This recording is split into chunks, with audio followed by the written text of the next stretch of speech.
এটা আবার কি দেখা চাকরি করবে মানে? আমি স্বপ্নে দেখতেছিলাম কিয়ামত হয়ে গেছে, আমি পুলসেরাতের পাশে যে দাঁড়ায় আছি, পুলসেরাত চুলের মতো চিকন, তলোয়ারের মতো ধার। ভয় পাইতেছিলাম এটার উপরে পা রাখবো তো রাখবো কি করে। একটু পরে চিৎকার শুনলাম, তো দেখলাম মাদ্রাসার ছেলেগুলা সবগুলা হইহুল্লার করতে করতে আসতেছে।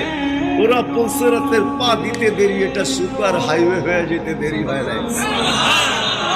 সবগুলা উঠা পার হইতেছে, একটা পিছন থেকে আমাকে দেখা ফেলছে আর চিৎকার দিয়া বলছে, ওই তোরা যাস কই? আমগো গরুটা তো দাঁড়ায় আছে, ওরে নিয়ে যাবি না? বলে সবগুলা পিছে ফিরে আসছে আর আমাকে উঠায়া কেউ হাতে কেউ পায়ে ধরা সব কাঁধে করে নিয়ে পার করা দিছে। ঘুমের থেকে জায়গা গেছি, এই জন্য চোখে দেখা আমি এখন চাকরি করতাম।